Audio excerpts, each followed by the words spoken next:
السلام علیکم۔ آج ہم پڑھیں گے ناول کی تعریف اور ناول کی اقسام کیا کیا ہے، یعنی ناول کی تعریف اور ناول کی اجزاء ترکیبی کیا کیا ہے، ناول کن اجزاء پر مشتمل ہوتا ہے۔ تو آج ہم اس ویڈیو میں یہ جانیں گے، صحیح ہے؟ دیکھیں جی، پہلی بات تو یہ ہے کہ یہ ناول نہیں ہے۔ ناول اصل میں یہ ناول ہے۔ نون پر یہ جو نا ہے اس پر کیا ہے؟ فتحہ زبر ہے، اور واو پر کیا ہے؟ کسرہ ہے۔ صحیح ہے؟ تو اسے ہم ناول پڑھیں گے، ناول کی تعریف۔ صحیح ہے؟ ناول کیا ہے؟ تو ناول دراصل وہ نثری قصہ ہے جس میں ایک نقطۂ نظر کے تحت انسانی زندگی کی حقائق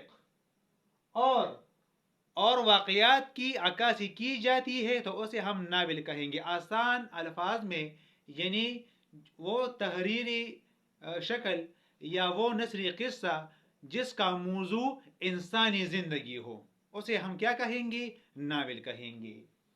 اب آتے ہیں ناول کی اجزاء ترکیبی کے بارے میں۔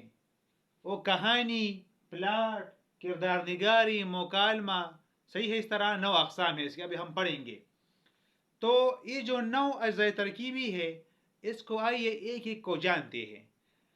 پہلا کیا ہے؟ پہلے نمبر پر کہانی۔ صحیح ہے؟ اجزاء ترکیبی میں کون سے اجزاء پر ناول جو ہے نا وہ مشتمل ہونا چاہیے؟ تو وہ کیا ہے؟ پہلے نمبر پر کہانی۔ نمبر 1 کیا ہے؟ کہانی۔ دیکھیے جی، کہانی یا قصہ ناول کا اہم عنصر ہوتا ہے۔ صحیح ہے؟ اور اصل میں یہ ناول کی ریڑھ کی ہڈی ہے۔ کوئی ناول بھی قصے کے بغیر وجود میں نہیں آ سکتا۔ ناول کا قصہ عام زندگی کا قصہ ہونا چاہیے جو انسانی زندگی پر مشتمل ہو۔ اس کے بعد ہے پلاٹ۔ پلاٹ کیا ہے؟ ناول میں پلاٹ کو بنیادی حیثیت حاصل ہے۔ تنظیم یعنی قصہ کی تنظیم، کہانی کی تنظیم، یہ کیا؟ یہ پلاٹ کہلاتی ہے۔ ایک اچھی ناول کی خصوصیت یہ ہے کہ اس کا پلاٹ مربوط ہونا چاہیے۔ پلاٹ کا تعلق امیر طبقے سے ہو یا غریب طبقے سے، ماضی سے ہو یا حال سے ہو، صحیح ہے؟ لیکن اس میں زندگی کا پرتو ضرور ہو، یعنی ایک پہلو ہے نا، اس میں زندگی کا پہلو ضرور پایا جاتا ہو۔ صحیح ہے؟ اصل میں پلاٹ جو ہے یہ نہایت سلیقے کے ساتھ ناول میں پیش کیا جاتا ہے، جو انتہائی سلیقے کے ساتھ ناول میں ڈلا ہوا ہوتا ہے۔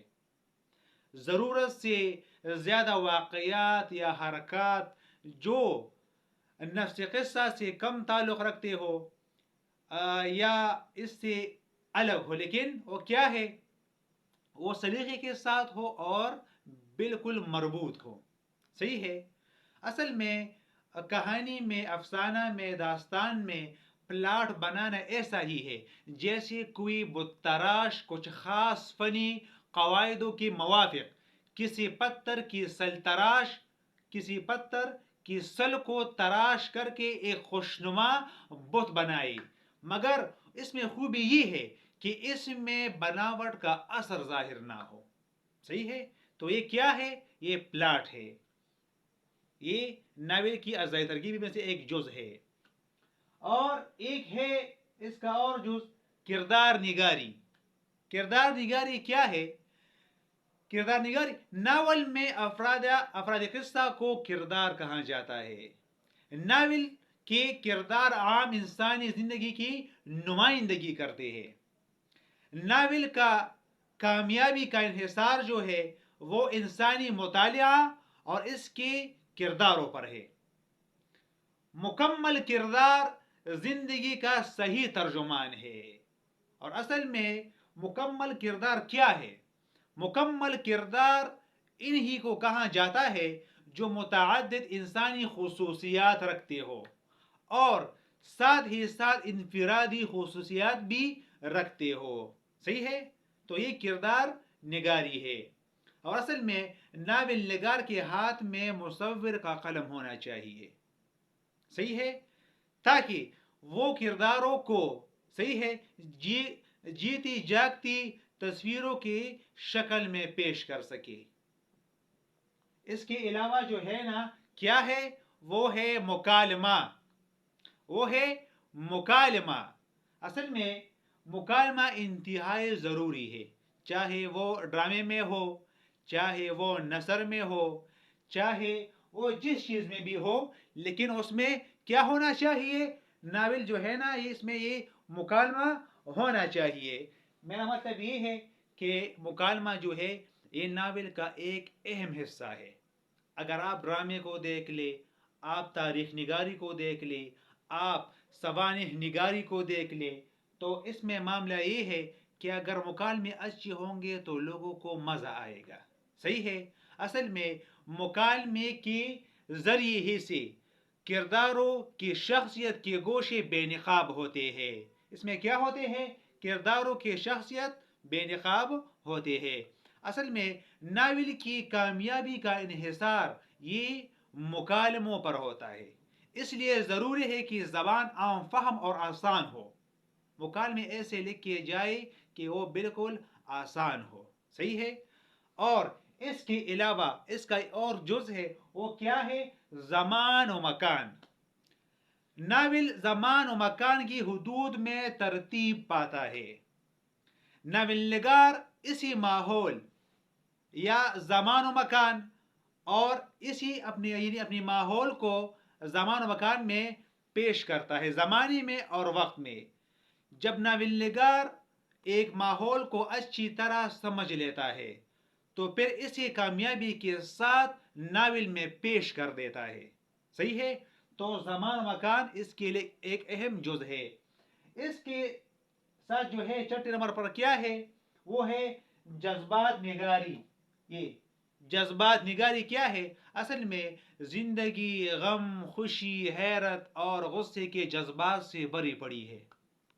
زندگی کی عکاسی کی ایک شرط یہ بھی ہے کہ ناول نگار انسانی جذبات کی عکاسی میں اس کو فن حاصل ہو، اور اس چیز میں کامل ہو، جذباتی اثرات گہرے ہو اور مستقل ہو، صحیح ہے۔ اور اس کے علاوہ کسی جذبے کے بارے میں مصنوعی ہونے کا احساس نہ ہو، یعنی وہ فرضی نہ لگے، ایسے جذبات ہو، صحیح ہے۔ اس کے علاوہ اس کا ایک اور جز ہے 7ویں نمبر پر، وہ ہے منظر نگاری۔ منظر نگاری کیا ہے، منظر نگاری کرداروں کی عادات و خصائل کے طرز رہائش اور ان کا ماحول منظر نگاری کے دائرے میں آتے ہیں۔ منظر نگاری چاہے سماجی ہو یا مادی، یہ ناول کے لیے ضروری ہے، صحیح ہے، یہ ناول کے لیے ایک ضروری چیز ہے۔ ماحول کی عکاسی کرداروں کی مزاج اور ان کی ذہنی کیفیت کو منظر نگاری کے ذریعے ہی سے سامنے لایا جاتا ہے۔ منظر نگاری کے لیے یہ چیز ضروری ہے کہ وہ بالکل فطری ہو، صحیح ہے۔ منظر نگاری کے لیے یہ چیز ضروری ہے کہ وہ بالکل فطری ہو، تو اس میں ایک اور یہ پوائنٹ ہے۔ اس کے علاوہ 8ویں نمبر پر کیا ہے، اس کا جز یہ زبان ہے، زبان، صحیح ہے۔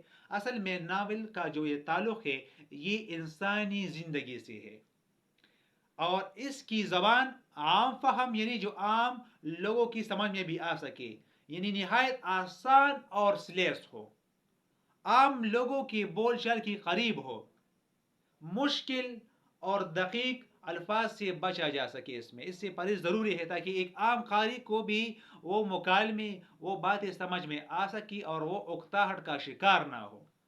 زبان آسان، صحیح ہے۔ اس کے علاوہ آخر میں کیا ہے، آخری جز وہ ہے فلسفہ حیات ناول میں۔ اس کا مطلب ہے کہ ہر ناول جو ہے وہ فلسفہ حیات کو پیش کرتا ہے۔